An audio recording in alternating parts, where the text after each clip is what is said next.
Okay, this is going to be my lab report for Physics 2212, Lab 4, Circuits.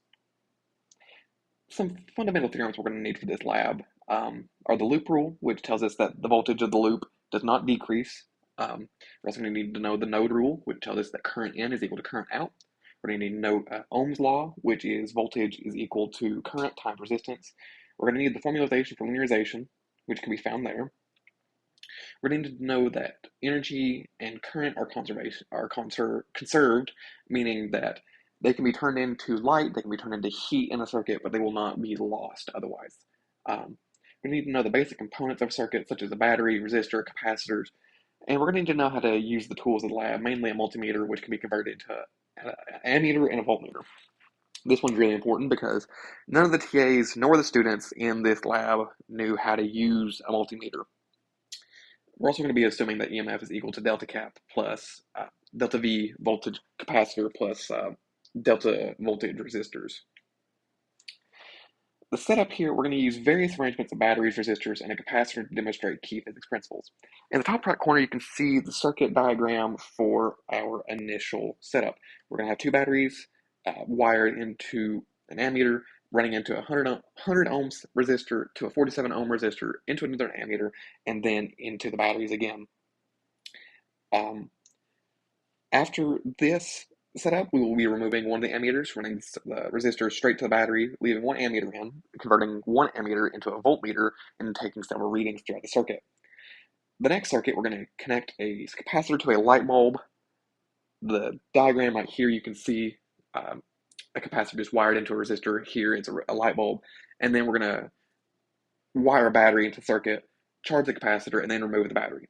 Down here in this corner, you can see the circuit with the one ammeter removed and a voltmeter. And then here you can see the capacitor with a light bulb. In circuit 1, we could find that current in is equal to current final. We can calculate the resistance to be 47 ohms plus 100 ohms because we had two resistors of such values. Current is equal to change in voltage over resistance, and we know that we have two 1.5 volt batteries, and we can divide that by 147 ohms to expect 0.02 amps. Our actual reading was closer to 0.023 amps, and we found that the batteries had a reading of 3.1 volts instead of 3 volts. Following the loop rule, the round trip potential is zero. The resistance is likely higher than calculated because there is resistance present in the wires and there's resistance present in the multimeters as it runs through.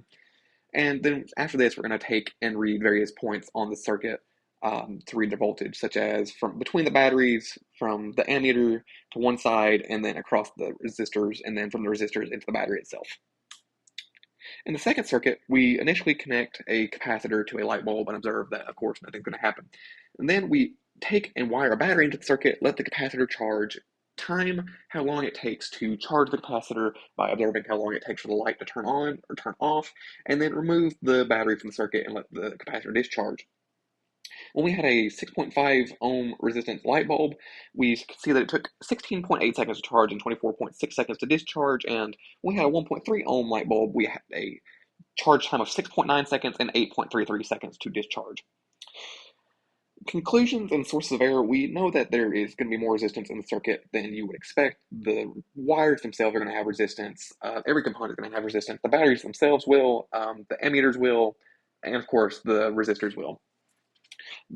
Considering that this is an open lab, it's entirely possible that these batteries have been used and that they're not entirely charged, which could affect the outcome.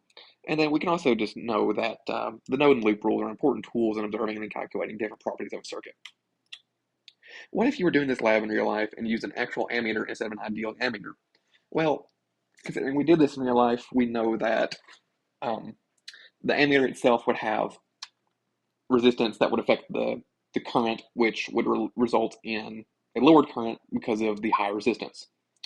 If we were doing this in real life and you used a battery to charge a capacitor with no resistance to the circuit, the resistance in a circuit that had no resistance, the capacitor would charge instantly in a circuit without resistance. However, because there is a resistor wired in, also because the wires themselves have resistance, it takes some time to charge, and thusly it's not immediate. That's all. Thank you.